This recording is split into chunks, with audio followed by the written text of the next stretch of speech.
आफ्नै एरियामै छु होला भने ठुलो ठुलो ठुलो ठुलो आशा छ कि सधैँ खुसी रहनुहोस् दिनहरू मुस्कुराउँदै सुरुवात गर्नु त्यसै नै राम्रो भइहाल्छ लाइफमा हाम्रो लाइफ भनेको न्यानोदेखि सुरुवात हुन्छ क्या so keep your smile start from your smile okay के गर्नु गाइस पढ्ने बेलामा गुच्चा खेलेर हिँड्यो लभ गर्ने बेला पे गरेर हिँड्यो पे गर्ने बेलामा बच्चा बच्ची खेलेर हिँड्यो लाइफ गाह्रो छ हो इङ्ग्लिस त्यति आउँदैन मलाई माइन्ड नगर्नु होला बुझिदिनु होला मेरो इङ्ग्लिसलाई प्रोफेसनल फेरि के को भन्नु नेपालीकै छैन प्रोफेसनल आज चाहिँ म मेरो एक्स देशमा जाँदैछु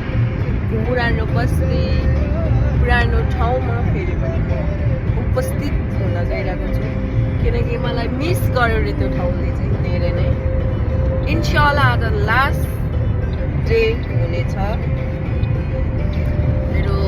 पुरानो बस्ती नजाम भने पनि जानै पर्ने भयो गाइस सो यो डकुमेन्टसँग म जाँदैछु ट्रान्सफर गर्नलाई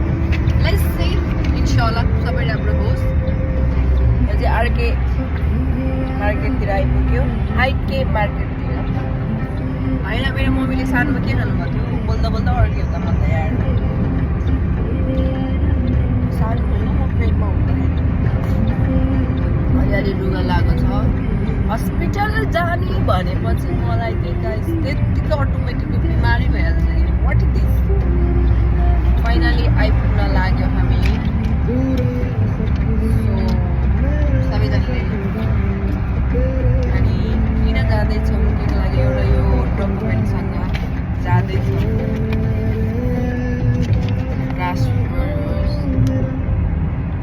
त्यसपछि सेकेन्ड कुरा चेकअपको लागि जानेछौँ आज अन्तिम दिन हो आफ्नो केयर गर्नु सबैजनाले विदेशको ठाउँमा छ खाना खानु टाइममा सुत्नु अब कति त सुत्न त यहाँ विदेशमा आएको होइन नेपालमै सुत्ने हो गएर भन्छ तर त्यो पनि होइन जबसम्म अब कसैलाई ओभर टाइमले गर्दा सुत्न पाउँदैन कसैले अब मोबाइलमा धेरै पानी ह्याबिट बसेर पनि सुत्न सकेको हुन्न सो सकेसम्म चाहिँ आफूलाई ख्याल गर्नु आफ्नो ख्याल गर्नु केयर गर्नु त्यसपछि अरूलाई इम्पोर्टेन्ट दिनु किनभने मैले आइपुग्न लाग्यो गाइज त्यही हो स्पेसली सबैभन्दा इम्पोर्टेन्ट आफ्नो बडीलाई माया गर्नुहोस् आफूलाई माया गर्नुहोस् पैसा ठुलो हो तर आफू छ त पैसा छ नि होइन first of all take care for self make yourself happy and then अरू क्या इम्पोर्टेन्ट आफू हो आफू छ त माया छ प्रेम छ बाउ आमा छ फ्यामिली छ सबै कुरा छैन आफू छैन केही छैन जिन्दगी 2 दिनको सो 2 दिनको भनेर चाहिँ पछि आफूलाई गएर एकदमै पछुतो हुने कामहरू चाहिँ नगर्नुहोस्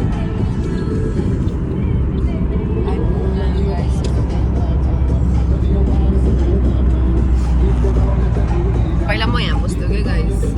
एकदमै जाडो पहिला दोहा जानलाई पनि लगभग 1 घन्टा लाग्थ्यो भाडा लाग्थ्यो 60 रुपियाँ अहिले फेरि यहाँ आउनलाई मलाई त्यति लाग्छ यस्तो बिरातो लाग्दो ठाउँ छ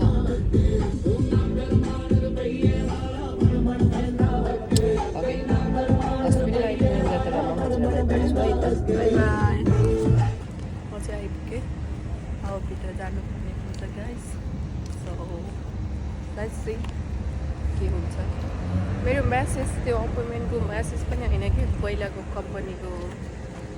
नम्बर थियो रेजिस्टर अब चाहिँ म सबै कुरा चेन्ज गरेर जानेछु आज यो के हुन्छ है त पछि भेटौँ अहिलेलाई बाई बाई यो चाहिँ हस्पिटल हो गाइस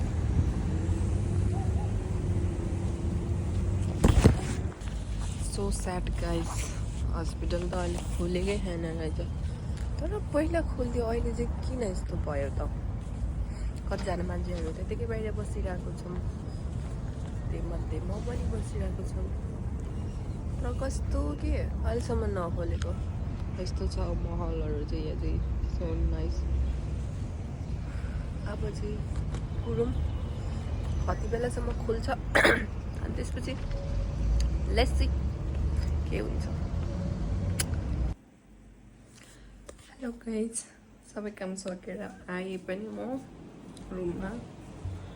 यो भनेको अहिले 10:30को टाइमिङ भएको छ एकदमै मैले भ्लग गरेर बनाइनँ जब म हस्पिटलबाट यता त निक्ल्यो त्यो डकुमेन्ट नमिल्नु मेरो दिमाग खराब भयो त्यो उमङ्गोले नभए यो दियो त्यो भनेर त्यही गर्दा मेरो बेच्चा खराब भयो सो रुममा आएर उमङ्गोले न यहाँ आफ्नो ठाउँमा आएर पनि फेरि यो ठाउँमा जा त्यो ठाउँमा जा हेरौँ एप्रुभ हुन्छ भन्न इमेल त गरेको छ अरे यहाँ नियर नजिकै ट्रान्सफर गर्नलाई थ्याङ्क यू फर वाचिङ थाकेर लथ्रक्कै भयो निन्द्रा नपुगेर thank you for watching bye bye guys see you next blog